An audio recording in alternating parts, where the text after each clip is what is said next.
আজ নদিয়া জেলা থেকে আরও একজন ফোন করেছিলেন, ইনিও সাতমুখী রুদ্রাক্ষ পড়তে চান, কারণ এনার সাড়ে সাতির দশা চলছে। তাই এই সাড়ে সাতির দশা থেকে মুক্তি পেতে উনি সাতমুখী রুদ্রাক্ষ পড়তে চান। আমার কাছে 3 রকমের সাইজ আছে, 200 টাকা থেকে 400 পর্যন্ত, 200, 300 আর 400 3 রকমের।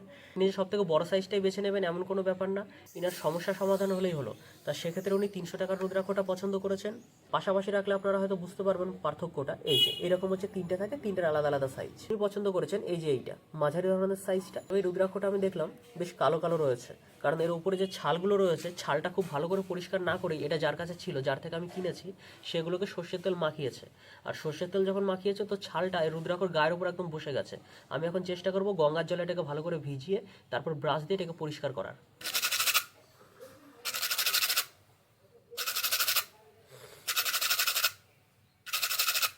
রুদ্রাক্ষর বেশ কয়েক রকমের রং হয়, কালো হয়, লাল হয়, হলুদ রঙের হয়, বিভিন্ন রকমের 3-4 রকমের রুদ্রাক্ষর কালার হতে পারে।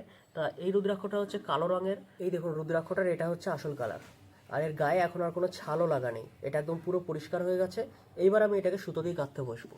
দেখুন এইটা হচ্ছে মুখ, বড় ফুটো, এদিকে হচ্ছে বোটাটা থাকে ফলের, আর এদিকটা হচ্ছে পুচ্ছ, এদিকেও ফুটো থাকে কিন্তু সাধারণত দেখা যায় না। এই ফুটোটা শ্বাস দিয়ে জাস্ট বন্ধ থাকে, হালকা সুচ দিয়ে একটু খোঁচাখুচি করলে এই ফুটোটা ক্লিয়ার হয়ে যায়। এই দেখেন, দেখেছেন শ্বাস রয়েছে, সুচ ঢুকছে কিন্তু শক্ত হয়ে আছে, ভেতরে আর যাচ্ছে না। এই মুখটাকে আমাদেরকে ক্লিয়ার করতে হবে।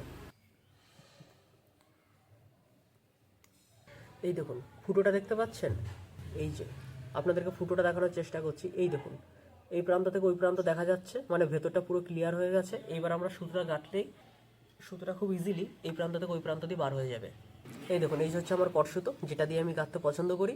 আর এই যে হচ্ছে লাল সুতোটা, এরকম মাঝখান দিয়ে এরকম পরিয়ে নিয়েছি। আর এই যে রুদ্রাক্ষর মাঝখান দিয়ে এরকমভাবে কট সুতোটাকে ভরে দিলাম, এই কট সুতোর মাথাটা ধরলাম, এই দেখুন হালকা টান দিলেই এটা ঢুকে যাবে। এই যে এভাবে। আর এই রুদ্রাক্ষটাকে সুতোর মাঝামাঝি একটা জায়গায় নিয়ে এসে দুপাশে দুটো গিঁট দিলেই আমাদের রুদ্রাক্ষ গাঁথার পর্বটা শেষ।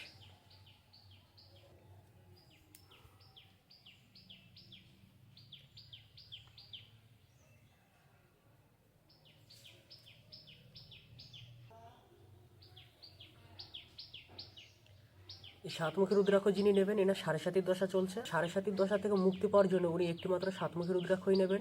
সাড়ে সাতি থেকে মুক্তি পাওয়ার জন্য একটিমাত্র সাতমুখী রুদ্রাক্ষই যথেষ্ট, অন্য কিছুর প্রয়োজনও নেই।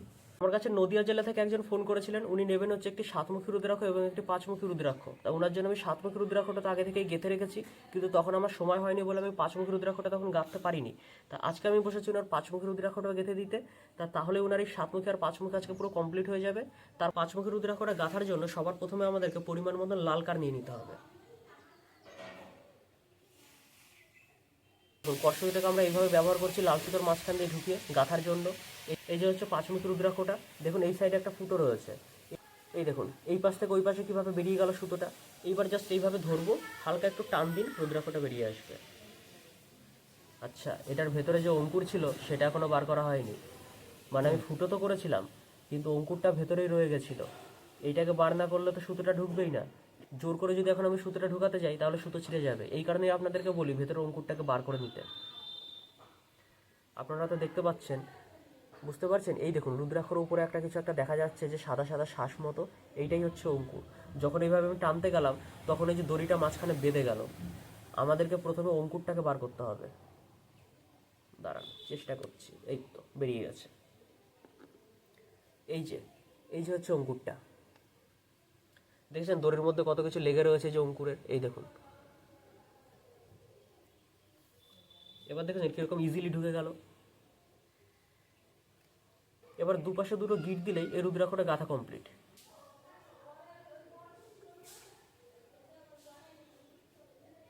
এই দেখুন দুপাশে দুটো গিট দিয়েছি কেমন।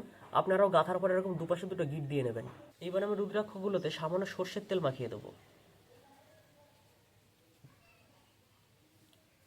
দড়িতে লাগেনি, শুধুমাত্র রুদ্রাক্ষতেই সর্ষের তেলটা লাগিয়েছি। ঠিক এইভাবে সাবধানে আপনারা দড়িটা বাদ দিয়ে শুধুমাত্র রুদ্রাক্ষয় আপনারা তেলটা মাখাবেন।